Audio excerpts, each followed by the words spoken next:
Did you know that China is home to more than 20 million Muslims? While this may come as a surprise to some, the tapestry of Muslim life in China is woven from many different threads, each with its own unique story. Among these threads, two vibrant communities stand out: the Hui and the Uyghurs. Today, we're delving into their stories. You'll discover how two Muslim groups, united by faith but distinct in nearly every other aspect, have shaped and been shaped by the sweeping currents of Chinese history. Begin the journey by rewinding to ancient times, when vast caravans crossed the Silk Road, carrying silk, spices, and stories across continents. It was along these legendary trade routes that the seeds of Islam first found fertile soil in China.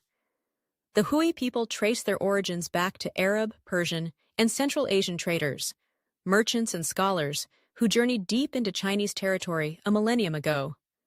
Over centuries, these early Muslims settled, married into local Han Chinese families, and adopted many Chinese customs. What emerged was a new identity, one Chinese in language and culture, but steadfastly Muslim in faith. The Hui, therefore, are a living testament to centuries of synthesis and adaptation, a blending of foreign and local influences that created an identity both unique and familiar in the fabric of Chinese society. Travel northwest to the sweeping deserts and lush oases of Central Asia, and the story takes a different turn. Here lies Xinjiang, a vast region known for its dramatic landscapes and as a crucible of cultures for millennia.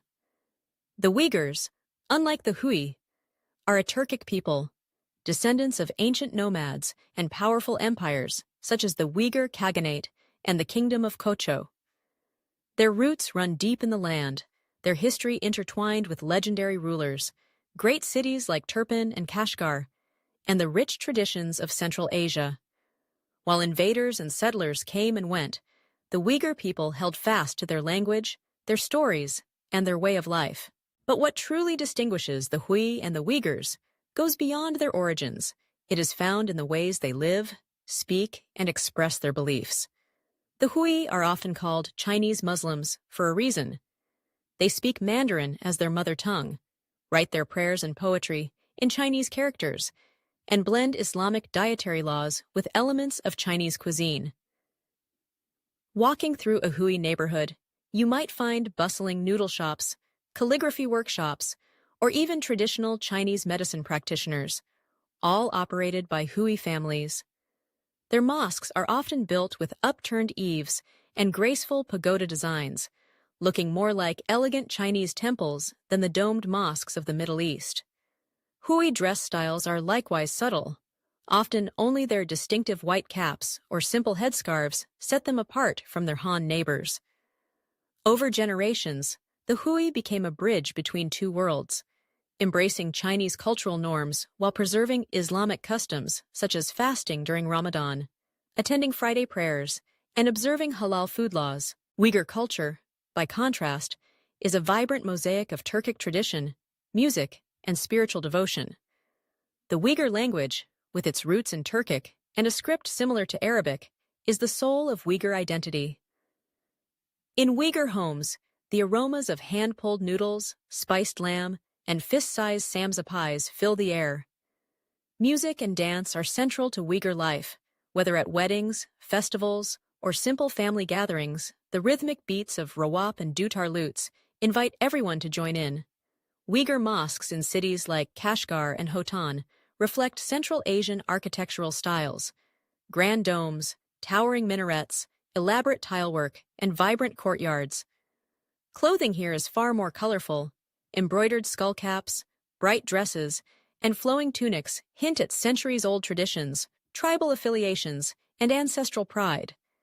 Their spiritual practice, too, is infused with a distinctive Sufi flavor, songs of devotion and whirling dances that express a yearning to connect the soul with the divine. Looking at the modern map of China, Hui and Uyghur communities are set apart not only by culture, but geography. The Hui are dispersed like threads across the vast fabric of China. You'll find Hui communities in the historical Muslim heartland of Ningxia, a region known as the Ningxia Hui Autonomous Region, but also in Gansu, Yunnan, Henan, and major cities from Beijing to Xi'an. Their mobility and adaptation over centuries have allowed the Hui to flourish in many corners of the country without forming a separate territorial homeland. Everywhere they live, they build mosques and run halal businesses, quietly maintaining their traditions amid the hum of daily Chinese life. For the Uyghurs, home is, and has long been, synonymous with Xinjiang. This far-flung autonomous region, about as large as France and Germany combined, remains their ancestral homeland. Here, cities like Urumqi, Kashgar, Turpan, and Hotan stand as living relics of the ancient Silk Road. Oasis towns dot the old trade routes, framed by snow-capped mountains and rolling deserts. For centuries, Uyghur culture has taken root in these sands, lending Xinjiang a unique identity that stands apart from the rest of China. But perhaps the clearest contrast between the Hui and Uyghurs lies in how they interact with the Chinese state.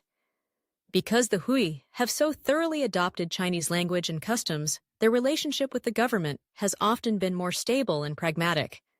In many ways, Hui Muslims are seen as fellow Chinese, a community whose loyalty is seldom in question, and whose faith practices do not challenge the core tenets of state identity or authority. Their mosques operate with relative freedom, their religious festivals are often tolerated, and their status as model minorities has at times even been encouraged by the government. For the Uyghurs, the reality is far more fraught. Their distinctive ethnicity, language, and deep attachment to the land have long set them apart. Over the past few decades, mounting tensions, driven by concerns over separatism, cultural preservation, and political loyalty, have led the central government to impose sweeping restrictions in Xinjiang. Mass surveillance cameras, police checkpoints, and security patrols have become a daily fact of life. Reports of re-education centers, limits on religious practices, widespread censorship of Uyghur language and culture, and mandatory indoctrination campaigns have drawn international concerns and cast a shadow over Uyghur daily life. Mosques have been demolished, religious gatherings curtailed, and even simple expressions of cultural identity, like wearing a traditional prayer cap or speaking Uyghur in public, have sometimes been suppressed. Yet amidst these immense challenges, both the Hui and Uyghurs sustain rich spiritual lives. Both groups are predominantly Sunni Muslim, united by core beliefs and rituals such as prayer, fasting, and pilgrimage.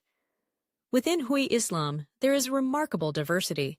The Gadimu tradition, with its classical Sunni roots, the reformist Ikhwan or Salafi sects seeking purer forms of worship, and homegrown movements like the Zidao Tong, which fuse Islamic spirituality with Confucian ideals. Hui mosques become hubs for community gatherings, learning, and respect for elders, a religious life embedded within the larger Chinese cultural context. Uyghur Islam, too, is primarily Sunni, but carries a deep tradition of Sufism, mystical orders with roots stretching back centuries. Sufi saints and their tombs are revered, and local rituals blend religious devotion with indigenous customs. Communal Friday prayers, melodic Quranic recitation, and festivals like Eid al-Fitr and the traditional Meshrep gatherings form the heartbeat of Uyghur religious and social life. In the end, perhaps the most important lesson is this.